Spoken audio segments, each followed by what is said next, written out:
រៀបសួរអ្នកនរគ្នាខ្ញុំបានជួបគេមិញថ្ងៃហ្នឹងខ្ញុំមកប្រាប់អ្នកនរគ្នាពីរបៀប login Gmail ជាមួយនឹង password ដែលខ្ញុំតម្លាក់ឲ្យអញ្ចឹងណាដោយសារតែភាគច្រើនគ្នាយើងតែទិញ account ពីខ្ញុំហ្នឹងគឺខ្ញុំតម្លាក់បែបនេះខ្ញុំតម្លាក់ប៉ុណ្្នឹងឲ្យតម្លាក់3 cloud ហ្នឹងហើយគ្នាយើងមួយចំនួនគឺគាត់អត់ចេះlogin ទេអញ្ចឹងថ្ងៃហ្នឹងខ្ញុំមកប្រាប់អ្នកទាំងអស់គ្នាអញ្ចឹងជាដំបូងអ្នកទាំងអស់គ្នាត្រូវតែ copy អាលើគេនេះមកនេះ copy វាអញ្ចឹងមកអ្នកទាំងអស់គ្នាហើយបន្ទាប់មកយើងគឺចូលទៅកាន់ Gmail ហើយបើគ្នាយើងអត់មាន app Gmail ទេត្រូវតែ download សិននេះអ្នកទាំងអស់គ្នា app Gmail app មួយនេះ app មួយហ្នឹងគឺមាននៅក្នុង Play Store App Store នៅពេលដែលយើង download ហើយអ្នកនរគ្នាត្រូវការ login Gmail មុនសិនដើម្បីងាយស្រួលយក account យក code ចូល account ហ្នឹងអញ្ចឹងយើងចុចកន្លែងនេះចុចតាមខ្ញុំហ្នឹងអ្នកនរគ្នាឥឡូវយើងចុចកន្លែងហ្នឹងមួយមកហើយយើងរកពាក្យ Google ខាងលើគេហ្នឹងណាចុចតាមខ្ញុំមកហើយយើងធ្វើការផាសអាមិញហ្នឹងGmail ដែលយើង copy មកពីក្នុងពីកន្លែងដែលខ្ញុំអ្នកទាំងអស់គ្នាមិនថាទិញតាម page ឬមួយក៏ Telegram ទេខ្ញុំតម្លាក់អញ្ចឹងដូចគ្នាអញ្ចឹងយើង copy អាលើគេហ្នឹងមកឥឡូវយើងធ្វើការទៅយក password អ្នកទាំងអស់គ្នានេះ password Gmail គឺ password កណ្ដាលគេខ្ញុំសរសេរ password Gmail អញ្ចឹងអាកណ្ដាលគេហ្នឹងមានន័យថាមើលយើងសរសេរទៅbig noob 007អញ្ចឹងមកប៉ុន្តែ password ដែលខ្ញុំផ្ញើឲ្យអ្នកនរគ្នាតាម account ផ្សេងៗគឺ password ខុសគ្នាទាំងអស់អញ្ចឹងអ្នកនរគ្នាអានេះគ្រាន់តែវីដេអូឧទាហរណ៍នឹងបរិញ្ញាអ្នកទាំងអស់គ្នាទេអញ្ចឹងយើងសរសេរដល់ហើយយើង copy វាមកយើងចូលទៅក្នុង Gmail មិញមកយើងចូលទៅដាក់ password វាមកអ្នកនរគ្នាយើងចុច password មកហើយយើងចុចមើលទៅត្រូវអស់ហើយយើងចុច next មកអញ្ចឹងយើងចូលទៅក្នុង Gmail បានហើយអ្នកនរគ្នាហើយខ្ញុំប្រាប់ពីរបៀបមើលដែលអ្នកទាំងអស់គ្នាដឹងថា Gmail ហ្នឹងជាប់នៅក្នុងទូរស័ព្ទណាខ្លះដើម្បីឲ្យយើងដឹងខ្លួនអញ្ចឹងណាកុំឲ្យថា Gmail ហ្នឹងមានអ្នកលួចចូលអញ្ចឹងទៅអញ្ចឹងអ្នកនរគ្នានេះ Gmail ដែលយើងបានមកហ្នឹងគឺយើងចុចកន្លែង Google account នេះមកនៅក្រោម Gmail ហ្នឹងបន្តិចហ្នឹងទូរស័ព្ទណាក៏ដូចទូរស័ព្ទណាដែរអ្នកនរគ្នាមានកន្លែងអញ្ចឹងដូចគ្នានេះយើងចុច Google account ហ្នឹងមកយើងចុចចូលមកអញ្ចឹងអ្នកនរគ្នាឥឡូវហ្នឹងយើងចូលមកមើលនៅក្នុង Gmail ហ្នឹងថាវាមានអីខ្លះ Gmail ហ្នឹងគឺខ្ញុំដាក់ recovery ជាពិសេស Gmail ចេញពី page ខ្ញុំដាក់លេខទូរស័ព្ទរបស់ខ្ញុំហើយនឹង recovery password អីអ្នកនរគ្នាបើយល់ល្អមិនបាច់ដូរទេប្រើអញ្ចឹងហ្មងទៅសំខាន់កុំឲ្យតែអ្នកទាំងអស់គ្នាឲ្យគេស្គាល់ Gmail និង password ដែលខ្ញុំផ្ញើឲ្យហ្នឹងណាកុំឲ្យគេស្គាល់ឲ្យសោះហើយអីដែលខ្ញុំផ្ញើទៅហ្នឹងអ្នកទាំងអស់គ្នាដូរមិនដូរក៏ដោយប៉ុន្តែត្រូវតែ login ចូលក្នុងទូរស័ព្ទដោយសារតែខ្ញុំអត់អាចទុក Gmail ក្នុងទូរស័ព្ទខ្ញុំច្រើនពេកទេពេលដែលខ្ញុំលក់ឲ្យអ្នកទាំងអស់គ្នាហើយខ្ញុំត្រូវតែ remove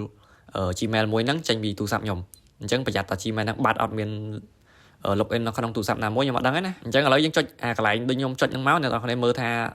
account ហ្នឹងវាជាប់ Gmail ហ្នឹងវាជាប់នៅក្នុង Android មួយហើយនិង iPhone មួយអញ្ចឹង iPhone ហ្នឹងឧទាហរណ៍ថាយើងអត់ដែលស្គាល់ Gmail ទូរស័ព្ទហ្នឹងទេអញ្ចឹងបើយើងអត់ដឹងថាទូរស័ព្ទហ្នឹងបោះពីណាគេជាប់នៅក្នុង Gmail អញ្ចឹងដែរយើង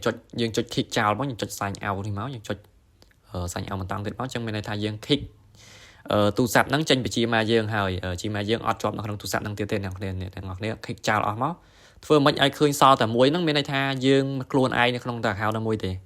អ្នកនរគ្នាអញ្ចឹង Gmail គឺយើងធ្វើឲ្យអស់ហើយ save ហ្មងហើយ password អីហ្នឹងយល់ល្អដូចខ្ញុំប្រាប់អញ្ចឹងគឺខ្ញុំផ្ញើឲ្យមិនអ្នកនរគ្នាយកទៅប្រើអញ្ចឹងសិនទៅតែបើសិនជាអ្នកនរគ្នាចង់ដូរ password ថ្មីប្រើ Gmail ហ្នឹងរយៈពេល1ខែសិនដោយសារតែដូរភ្លាមវាអាចនឹងជាប់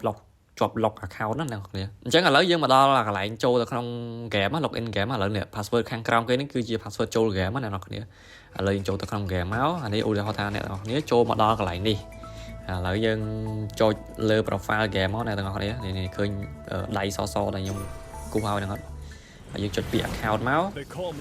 ហើយបន្ទាប់មកយើងចុចពាក្យ switch account អ្នកទាំងអស់គ្នានៅកណ្ដាលគេអ្នកទាំងអស់គ្នាត្រូវតែមើលអក្សរ switch account ហ្នឹងជួនកាលវាមិនមែននៅកណ្ដាលវាអាច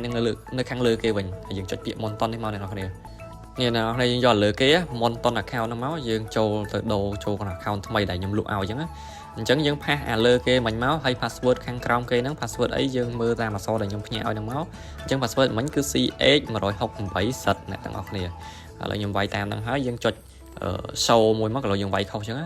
ហើយយើង login មកបើយើងវាយត្រូវអស់ហើយអញ្ចឹងយើងចូលទៅក្នុង account ហ្នឹងហើយអ្នកទាំងអស់គ្នាប៉ុន្តែខ្ញុំប្រាប់មួយទៀតអ្នកទាំងអស់គ្នាមិញហ្នឹងគឺខ្ញុំឲ្យអ្នកទាំងអស់គ្នា login Gmailអញ្ចឹង Gmail ហ្នឹងគឺវាមានតាក់ទងជាមួយនឹង account មួយហ្នឹងអ្នកទាំងគ្នាឧទាហរណ៍ថាឥឡូវ account នេះគឺវាអត់ជាប់កូដទេតែបើសិនជា account ដែលជាប់កូដគឺយើងចុច verify កូដទៅវាផ្ញើកូដ6ខ្ទង់ទៅក្នុង Gmail ដល់តែអ្នកទាំងគ្នាទៅយកកូដ6ខ្ទង់ពីក្នុង Gmail ហ្នឹងបានយើងអាចចូលក្នុង account ហ្នឹងបានណាតែ account ហ្នឹងឥឡូវហ្នឹងគឺវាអត់ជាប់កូដទេឥឡូវខ្ញុំសាកចាក់កូដហ្នឹងអ្នកគ្នាខ្ញុំចាក់កូដវាខ្ញុំដាក់ឲ្យវាពេលចូលទៅវាត្រូវការកូដឥឡូវយើងធ្វើយើងដាក់កូដសិនយើងចុចផ្ញើកូដមកអញ្ចឹងវាផ្ញើកូដ6ខ្ទង់ហ្នឹងទៅក្នុង Gmail ណាអ្នកទាំងគ្នាអញ្ចឹង Gmail ហ្នឹងសំខាន់មែនតើទាំងការ hack ទាំងការលួចទាំងការបាត់ account អីគឺលើ Gmail ហ្នឹងហើយអ្នកគ្នាកុំឲ្យគេស្គាល់អសោះឥឡូវនេះលេខកូដដែលគេផ្ញើមកមិញហ្នឹងឥឡូវយើងយកលេខកូដហ្នឹងយកទៅដាក់នៅក្នុងកន្លែងដែលយើង send កូដមិញមកឥឡូវយើងទៅសេលេខកូដមក078 015 នេះអ្នកនរគ្នាពេលដែលយើងចុច next ទៅគឺ account ហ្នឹងវាចាក់កូដហើយពេលដែលចូលលើក្រោយយើងចេញទៅលេង account ផ្សេងយើងចូល account ហ្នឹងវិញគឺវាជាប់កូដអ្នកនរគ្នាហើយបើសិនជាអ្នកនរគ្នាចង់ធ្វើដូចខ្ញុំយើងចេញចូលក្នុង account ហ្នឹងវាអត់ជាប់កូដទេអ្នកនរគ្នាចុចអាហ្នឹងម្ដងទៀតមកហើយយើងចាំដល់វាអស់នាទីហ្នឹងអ្នកនរគ្នាចុចម្ដងទៀតទៅវាផ្ញើកូដថ្មីឲ្យយើងយកកូដថ្មីមកដាក់មកគឺយើងដោះកូដចេញហើយយើងចេញចូលក្នុង account ហ្នឹងគឺវាអត់ត្រូវការកូដទេអ្នកនរគ្នាអញ្ចឹងវីដេអូហ្នឹងគឺមានតែប៉ុណ្្នឹងទេអរគុណអ្នកនរគ្នា